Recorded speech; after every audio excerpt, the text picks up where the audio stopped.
Sometimes you just have the urge to talk about something besides Dresden Files, so you have a weekly update where you also talk about Dresden Files.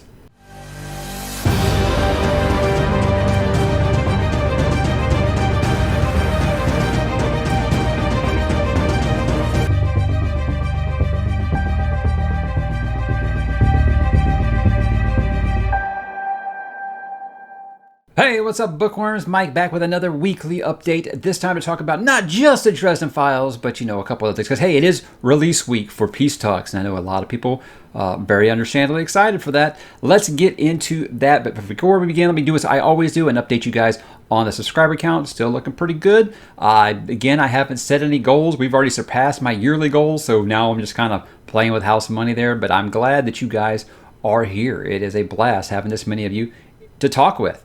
Also, if you want to talk some more, I cannot encourage you enough to jump on the Discord. We're well over 1,100 users now, and the community is just continuing to grow, and so much good discussion on there that we can do outside of the channel. And I really encourage you to drop into the description below, click the link, and join the Discord because it is a lot of fun. And again, as always, if you like what I do here and you want to help out with things like channel upgrades, improving the lighting, you can hit the channel Patreon and help out. Again, it's not expected, but it is always welcomed. And let's get on with it this week, guys. I finished 2 books. First, I finished Shadows of Self. That is by Brandon Sanderson. Mistborn Era 2, and if you guys watched my Alloy of Law review, you know that I was very, very surprised by how much I liked that book. It was a little more lukewarm on this one, and I know this has got to be kind of put out there with kids' gloves because people do not accept very much when you say anything not glowing about a Brandon Sanderson book. I learned that with Elantris. It wasn't bad. It definitely just felt like a middle book, even though I know this is going to be four books, but that's kind of what it felt like. It felt like the middle book in a trilogy to me. Because, again, as always, the Sanderson third act is the Sanderlanche is good, as always. I just felt like it took a little too long to get there. But thankfully, it's not a very long book. So look out for that review coming up pretty soon. And, yeah, let's go ahead and talk about Dresden for a second. While I was doing my Wheel of Time stuff, I told people I tried to space things out because I know if you aren't into Wheel of Time, there was like nothing that you were interested in on the channel. And I know that there are a lot of people that aren't into Dresden Files or aren't current on it, and most of my Dresden stuff is all spoiler related. So just know that obviously this next week I'm going to have the review for Peace Talks as I finished my advanced reader copy of Peace Talks, and I'm going to have the non-spoiler review that goes up at midnight on release day, and then I'll have my spoiler review the day after, give people like a good day's wait. But I want to have it there for people who do decide to read it in a day, because as always, if you don't want to be spoiled, don't watch it. It's really that simple. I put spoiler warnings at the beginning, but I will have a non-spoiler review out there just for those who are excited to read it and haven't yet. But there we go. That is the plan there. I also finished my review for Skin Game, and you can catch that on the channel if you haven't yet. I thought it went over quite positively. I was very, very, very high on the book. I think it's probably a top 5 Dresden book for me. So you want a little bit more details, you can check that out. As well as I also did my wish list for Peace Talks, which kind of backfired because, like I said, I had planned on actually thinking that out a little bit more. And reading some of the short stories before Peace Talks came out, and then I got that advanced reader's copy, and I didn't want to wait, so I just kind of threw it together real fast. And basically, I really sometimes I wish people would read the comments before they leave a comment, because every comment is this happens in the shorts, that's this, and this. You just mentioned short stories, read the short stories. Basically, Mike, shut up and read the short stories. So message received. Sometimes these things work out and sometimes they don't. Maybe my battleground wish list will be a little better, but that's where I'm currently at. Everybody is like, hey, Peace Talks comes out in 4 days, and I'm like, yeah, well, I'm already thinking about Battleground, which comes out in 80. So again, I hope you guys enjoy it. I can't wait to talk to you about it. The whole time everybody's been like, hey, I can't wait to talk to you when you get to this point. Now I can't wait to talk to you guys about Peace Talks because I think there's going to be a lot to talk about.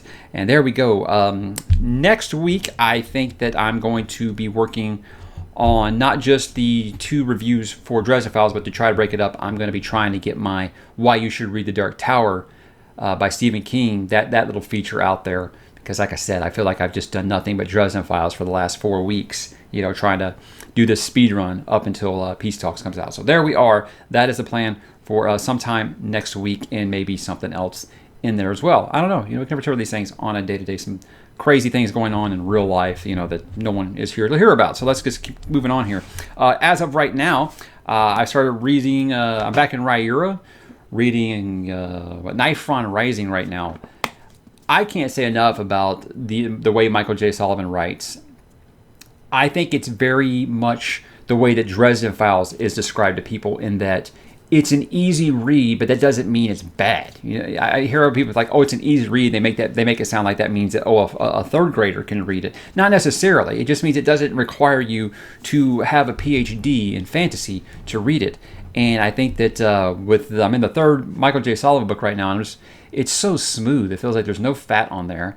The world building is done properly. The info dumps are done in a way where it never feels exhausting or sludge to get through, and it's just a good time. And plus, you have two protagonists that are just phenomenal. So there we are. That's where I'm at, about halfway through that one right now. I'll probably go ahead and this has actually got me ahead of schedule. I'm actually a little bit ahead of schedule for July, because all I have left on the schedule was Nifron Rising, Peace Talks, and what was the other one? Oh, The Witcher. That was the only ones that I had on my schedule, and then I'm done. So I was like, okay, well, I'll go ahead and read both of these Riyria ones, and maybe I'll go ahead and start on Traitor's Blade before we get a head jump on the read-along happening in August. So we shall see. And that brings me to the other thing that I'm reading right now, which obviously I just told you, Time of Contempt. This kind of got a back seat because I got Peace Talks, and then I started reading Riyria, and it's just so much fun to read that. Not to say that this isn't, I'm just saying it kind of took a back seat again. But it'll be happening. Riyria and Witcher are going to be read at the same time before I start on the Sebastian de Castell stuff. But that is what my current plans are. If you want an extended look at my TBR, I did an updated TBR list this week for July, August, and September. How things got shuffled around a little bit since that video because of Peace Talks. I think in that video I actually mentioned getting the Peace Talks arc and how it shuffled things around a little bit. But basically, I wanted to get a new version of that list out because I said I only want to do that once a quarter. But, not only did that kind of mix things up, I forgot about October being horror month. So I wanted to kind of get that list re-straightened after the read-along was announced, and then taking into consideration that, October is going to be just horror, and I will tackle what that month's going to be when October gets closer, because I do have a schedule actually planned out for it. It's going to be straight horror. So if you guys don't like horror, I beg you to try to listen to something, because all the stuff I'm going to be doing in October is going to be non-spoiler reviews and just series. There's going to be why you should read stuff. There's going to be why I decided to read stuff. There's going to be reviews. There's going to be, looking at something's particular author's scariest stories, things like that. It's going to be fun, I think. And I think that October is a time that I wanted to spend a little more time on horror, when I think that most people are willing to give horror a try in October. So I hope you guys, if you aren't into horror, you'll still at least give some of that content a try and see how you feel about it. Because I think that you'll find that it's not all just blood and guts and gore and trying to make you uncomfortable. A lot of it's just really good tension and good thriller, and I think that you'll find a lot more there than just violence. Like, I think that horror's kind of gotten poorly portrayed as. Like, I see things now, especially at movies, this is the scariest movie ever, and then you go see it and it's just nothing but blood and guts, and you're like, this really isn't scary if you aren't queasy about makeup and effects. So again, I love horror, and I feel like I haven't done enough of it on this channel. I'm looking very much forward to finally reading some Clive Barker. Never done that. I'm looking forward to talking about some classics on this channel. There's going to be some classic horror to be talked about here, and I cannot wait. So that'll be coming up sometime in October. If you want to see the books I picked up in June, including some new Clive Barker stuff, I did a book haul for the month of June. People seem to love those videos. Like I said, I like to do those to show people, what the spines look like, how tall they are, if the books match, things like that. And it's just fun. It creates a lot of conversation. People like to show they jump on the Discord and they show other covers from their regions and things like that. I love seeing some of the viewers from abroad that jump on there and show me the same book that I just talked about, but show me the cover from over there and how different it is. I think I'm fascinated by stuff like that. I love it. So I think that others are too, and that's why those book haul videos do really well. So yeah, much smaller than May, but still some really good ones in there. Really love those Barnes & Noble leather-bound editions that have come out. And then there was a little bit of book news. This came kind of out of nowhere. I didn't even know this was happening. I've had a lot of requests to review Ready Player One on the channel. People ask me, did you read it? And I'm like, yeah, I was the target demo. I'm an 80s child. Of course, I read Ready Player One. I had a blast with it. Wasn't crazy about the movie, but we're talking about the book here.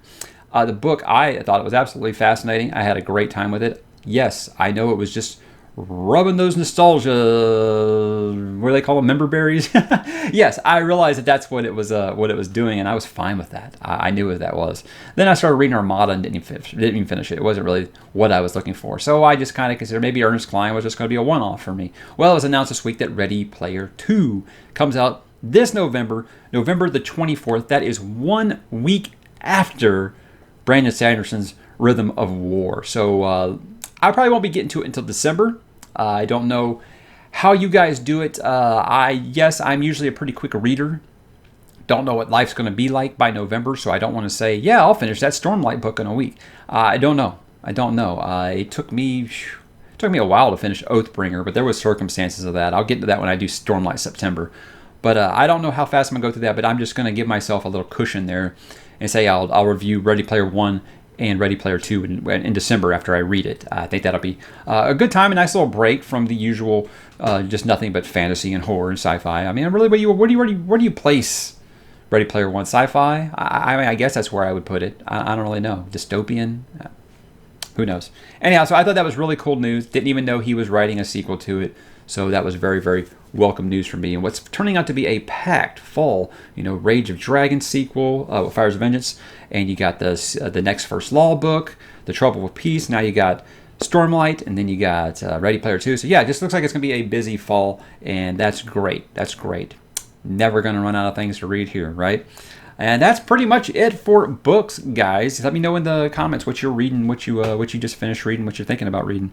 Let's get into a little bit of entertainment here. Not a ton of movies to talk about because we didn't really watch any.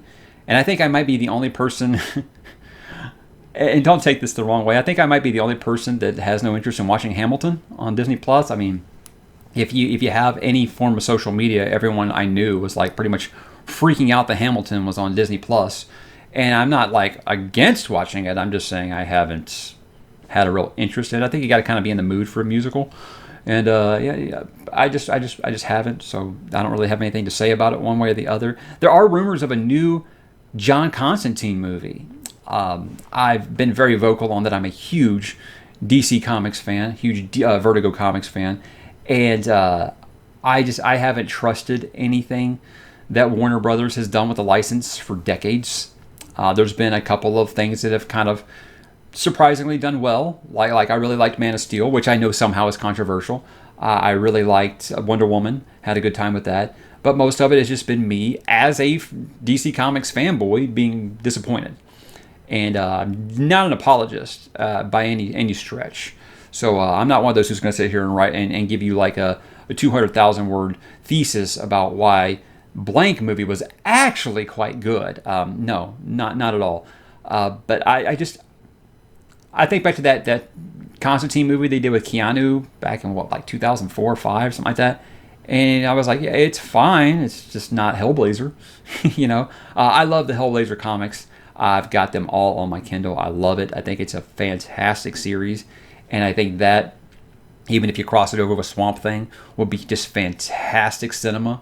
I just don't trust the studio. It's never that I don't trust the property. I don't trust that studio to make these things faithfully. And I think if you're going to make Hellblazer, you need to make that super, super freaking faithful, because it is just a brilliantly written comic. And when they tried to make that TV series, who I actually thought Matt Ryan was a great casting. I mean, he is Constantine, like ripped from the freaking page. And then right away, because it was on network television, he couldn't smoke. And if you know anything about Constantine, the dude doesn't never not have a cigarette. And little things like that, yeah, it's just, to me, that just completely assassinates the character. He's dying of lung cancer. So I would love to see it if it's done faithfully. I have no faith in Warner Brothers right now until I feel like this AT&T acquisition actually makes a difference. I'm going to stay skeptical on everything that they make from now on. So that's where we are. I'm interested to see the Snyder Cut, but just at this point, it's just because out of curiosity, I gotta know. I've heard about it for 2 years now. I've got to know. What else? Tron, dude, they're talking about finally making Tron 3. I don't know about you guys. I enjoyed the hell out of Tron Legacy. I know a lot of people said they were kind of lukewarm on it. Yeah, it wasn't amazing, but it was... I watched the first Tron when I was a kid, and I fell asleep. I thought the visuals were amazing, but the story was just like, okay. I thought, that whole de-aging thing that the Marvel Studios has kind of popularized at this point, the Tron Legacy did that before everybody else. I remember that. I was like, whoa, Jeff Bridges looks like he's like 30 again. And yeah, it might not have looked great, but again, it was cutting edge at the time. I thought that not only was that movie quite entertaining, and I love that they got, Jeff Bridges and, oh God, what's his name? Captain Sheridan from Babylon 5. Bruce Bahala. I can never remember how to say his last name. But anyway, they got those two guys back for a Tron movie, and I had a good time with it. But the thing that really took that movie from being like a C+ to like a B, a high B, was the soundtrack by Daft Punk. It was just terrific. And apparently Disney has attached Jared Leto to Tron 3, and they are working on getting Daft Punk back. Now, I don't know the whole details of this, but from what I've heard, Daft Punk did not have a good experience working with them for that movie. So I don't know how that's going to work out, but that soundtrack still stays on my constant rotation. So yeah, I like the soundtrack more than the movie, of course, but was the movie pretty good? Yes, I had a really good time with it. I even liked the Tron Uprising cartoon. So I think there's lots of new material there. I want to see what happened after the shocking ending of Tron Legacy there. So yeah, I am on board for this. I hope it happens. I really, really do, and I hope they get at least some of the same team members involved, because at least for the look and aesthetic from Tron Legacy, I loved it. It was just perfect. So more of that, please. And hell, make it go straight to Disney Plus, and that'll be something. I'll be one of those being like, oh my God, you gotta watch this right now, and like everybody else. As for TV, we watched Umbrella Academy. Last week I said I was going to watch Umbrella Academy. I decided I was going to ask my wife if she wanted to watch it, and she said sure, and basically she bullied me into finishing it as soon as possible. I was like, we watch like episode here, episode there. No, she's like, no, we gotta watch the next one, we gotta watch the next one. So yeah, we watched it in like 2 days.